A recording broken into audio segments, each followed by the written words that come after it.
নমস্কার বন্ধুরা, কেমন আছেন? আশা করি সকলেই ভালো আছেন। চলে এসেছি নতুন একটা রেসিপি নিয়ে। আজকে বানাবো মোচার ঘন্ট। মোচাটা করবো চিংড়ি মাছ, নারকোল আর ছোলা দিয়ে। মোচাটা বড় একটা মোচা নিয়ে কেটে ছাড়িয়ে কেটে জলে ভিজিয়ে রেখেছিলাম। আর প্রথমে মোচাটা রান্না করার জন্য আমি একটু সিদ্ধ করে নেবো, তাই জন্য কড়াইতে জল গরম করতে বসিয়ে দিয়েছিলাম। জলটার মধ্যে একটু নুন হলুদ দিয়ে জলটাকে ভালো করে নাড়িয়ে নিলাম, তাতে নুন হলুদ জলের সঙ্গে ভালো করে মিশে যায়। এবার কেটে রাখা মোচাটা আমি গরম জলে দিয়ে 10 মিনিটের জন্য ঢেকে ফুটিয়ে নেব।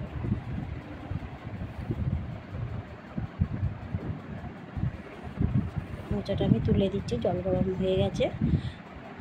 এবার একটা ঢাকা দিয়ে ঢেকে দেবো, 10 মিনিটের জন্য সিদ্ধ করে নেবো মোচাটা। মোচাটা দেখো সিদ্ধ হয়ে গেছে। আর মোচাটা আমি সিদ্ধ হয়ে যাওয়ার পরে আমি জল থেকে ছেঁকে নিয়েছি। এইদিকে চিংড়ি মাছটা বেছে ধুয়ে নুন হলুদ মাখিয়ে নিয়ে ভেজে নিলাম। চিংড়ি মাছটা ভাজা হয়ে গেছে, ভেজে নিচ্ছি। চিংড়ি মাছটা ভাজা হয়ে গেছে। ওই তেলের মধ্যে দিয়ে দেবো আমি 2 শুকনো লঙ্কা আর তেজপাতা। আমি 2 আলু দেবো। আলুটা আমি দেখাতে তোমাদেরকে ভুলে গেছি। ছোটো ছোটো 2 আলু নিয়েছি আর ডুমো ডুমো করে ছোটো ছোটো করে কেটে নিয়েছি।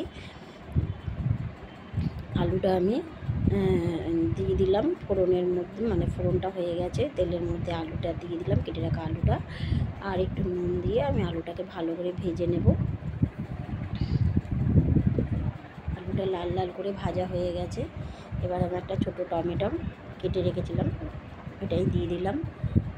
টমেটোটাকেও ভালো মতো তেলের সঙ্গে নেড়ে চেড়ে নেবো যাতে গলে যায়। এরপরে দিয়ে দেবো একটু হলুদ গুঁড়ো।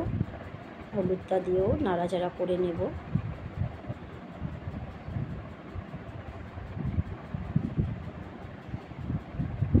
এরপরে দেবো আদা বাটাটা দিয়েও আমি আবারও ভালো করে তেলের সঙ্গে ভেজে নেব যাতে আদার গন্ধটা না থাকে। মোচাটা আমি কেটে রেখেছিলাম, জলে ভিজিয়ে রেখেছিলাম কেটে, এর জন্য কালারটা খুব সুন্দর ছিল, কালো হয়নি।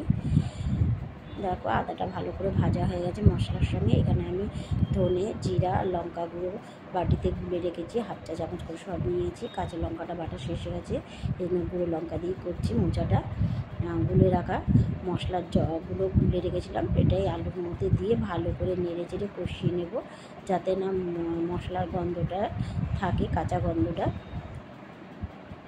In my head I know what you're thinking now, to the ground and pulled out a ring and said marry me.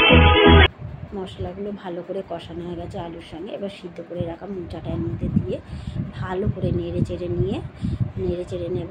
জল দিয়ে ঢেকে দেবো। জল দিয়ে ঢেকে দেওয়ার পরে 5 মিনিট পরে খুলে দেখছি সুন্দরভাবে মোচাটা রান্না হয়ে গেছে। আলুগুলো ভাজার সময়তে সিদ্ধ হয়ে গেছিলো, আর মোচাটা তো আগেই আমি একটু সিদ্ধ করে নিয়েছি।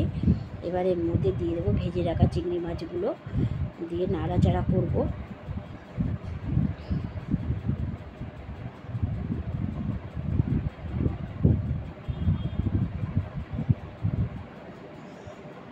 এরপরে দিয়ে দেবো কিছুটা নারকোল, আমি কুড়িয়ে রেখেছিলাম, নারকোলটাও দিয়ে আবারও ভালো করে সব কিছু একসঙ্গে মিশিয়ে নেব। আজ লঙ্কা গুঁড়ো দিয়ে তরকারিটা করা হচ্ছে বলে কালারটা পুরো লাল হয়েছে, আর ওই জন্য কাঁচা লঙ্কা দেবো না, কারণ লঙ্কা গুঁড়োটা ঝাল, কুটমির লঙ্কা গুঁড়ো, এই জন্য আমি কাঁচা লঙ্কা দিলাম না। নারকোলটাও ভালো করে মিশিয়ে নিয়েছি। এবার দিয়ে দেবো গরম মশলা গুঁড়ো। আমি আমুল দিষ্টা করে গরম মশলাটা গুঁড়ো করে রেখেছিলাম। আর দেবো একটু ঘি,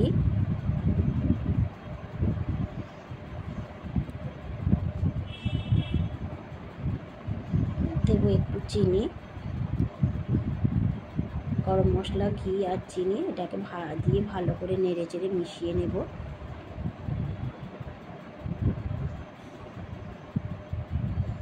ভালো করে মেশানো হয়ে গেছে, এবার ঢেলে নেব। মোচার ঘন্ট হয়ে গেছে।